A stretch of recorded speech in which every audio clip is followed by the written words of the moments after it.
Hey everyone, Brian here, and welcome back. If you're thinking about checking out The Strangers Chapter 2 this weekend, I will save you some money and I've got something for you to run at home instead. It's point blank, I hate The Strangers movies. The first one was alright, it was carried by that chilling "you were home" line at the end, but even by horror standards, those two made terrible decisions throughout the entire movie. And now the franchise is like dipped into the supernatural and I just stopped caring.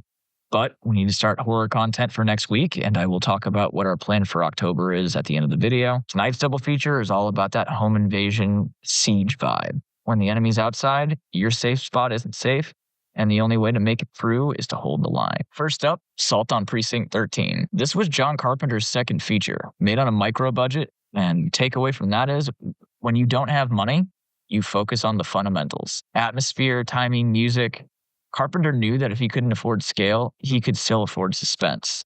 Setup is pretty simple. Almost abandoned LA police station, a skeleton crew inside, and a gang outside that never stops coming. Carpenter described it kind of as Rio Bravo by way of Night of the Living Dead. Having now seen that, I will probably make that an episode coming up. And you feel both influences, the Western standoff, the relentlessness of the zombies. It all plays perfectly well. Carpenter had almost no extras, so he shot the gang attacks using repeat setups.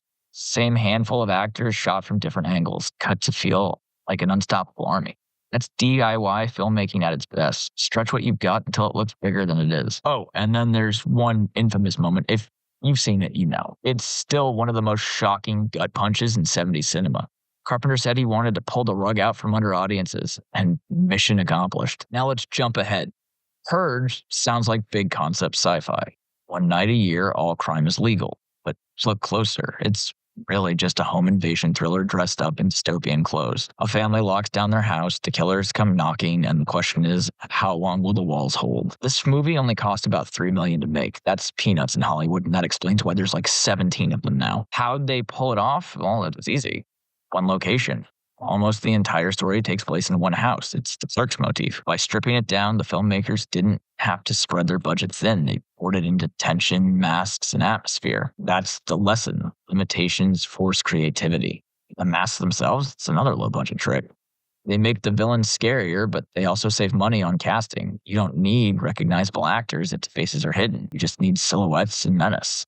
But what makes The Purge interesting, for me at least, as a pairing is how it twists the morality. In Precinct 13, enemies become allies. In Purge, society itself is the villain, not to sound like Todd Phillips' Joker. It's not just strangers at the door. It's the system that told them that it's okay to do this. Back to back, these movies show how siege films evolve. Capes it stripped to the bone, silence, shadows, sudden bursts of violence. Purge pushes it into glossy political allegory, masks and all.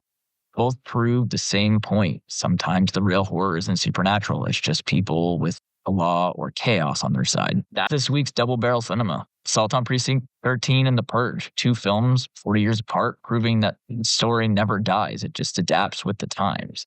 If you think there's another home invasion movie I should have put on here, comment below and let me know. Before we leave, next week starts October. And when I came on to So Wizard, I asked Joey if in October I can do a bunch of horror content. I tried doing it on my own last year. It didn't go as well because of just life events. That being said, from October 1st to November 1st, there will be horror content. Not every day, but there will be a movie for you to watch every single day. The game plan is on Mondays, a short will drop on all of our socials. We'll have the list of movies coming out for the week.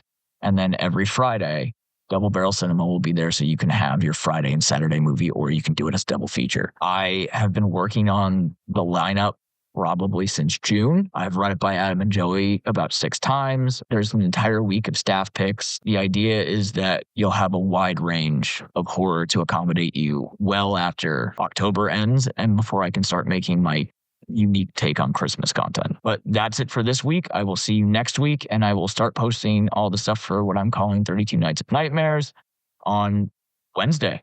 Yeah, Wednesday the 1st.